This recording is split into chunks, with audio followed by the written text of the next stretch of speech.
नाशिकमध्ये पुरोहित संघ आक्रमक झालेला आहे। रामकुंड परिसरामध्ये ठिय्या आंदोलन सध्या केलं जात आहे। या दरम्यान पोलीस आणि आंदोलकांमध्ये शाब्दिक बाचाबाची देखील झाली आहे। घाटावर होणाऱ्या बांधकामाच्या विरोधात हे ठिय्या आंदोलन सध्या केलं जात आहे आणि म्हणूनच पुरोहित संघ अत्यंत आक्रमक झालेला आहे। 12 महिन्याचे इथले धार्मिक विधी असो, सिंहस्थाचं तारखा काढणं असो, ध्वजारोहण असो, हे सर्व या ठिकाणी पुरोहित संघ करीत आहे। आणि जर कधी पुरोहित संघ जर इथला कारभार पाहत आहे, अनादी कालापासून, मी तुम्हाला अर्ध्या तासाच्या आत 800 वर्षापूर्वीचं गव्हर्नमेंटच्या गॅजेटमध्ये असलेलं पुरोहित संघाचं रेकॉर्ड दाखवतो।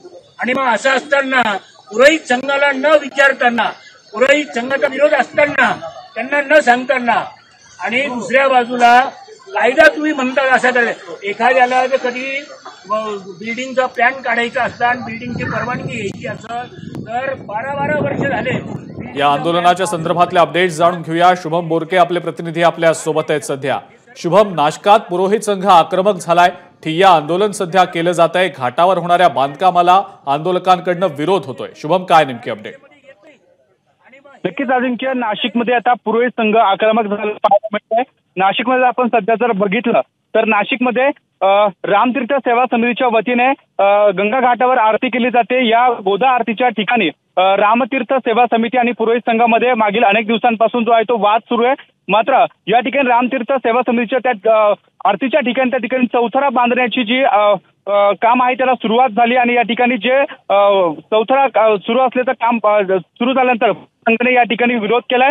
या पुरोहित संघाने आक्रमक भूमिका घेतल्यानंतर तात्काळ या ठिकाणी पोलीस देखील या ठिकाणी दाखल झाले आणि आता सध्या पुरोहित संघ या ठिकाणी या आंदोलनाच्या भूमिकेत आहे आणि जी भूमिका आहे ती या ठिकाणी जिल्हाधिकारी असेल आणि या ठिकाणी असलेल्या पोलीस अधिकाऱ्यांना सांगून हा वाद मिटवण्यासाठी आता प्रशासनाच्या माध्यमातून प्रयत्न सुरू असल्याचं आपल्याला पाहायला मिळत आहे। अजिंक्य, ठीक आहे शुभम, धन्यवाद। सविस्तर माहिती आपण दिलीत त्याबद्दल।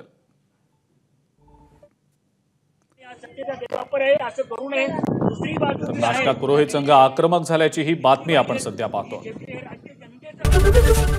एबीपी माझा, उघडा डोळे बघा नीट।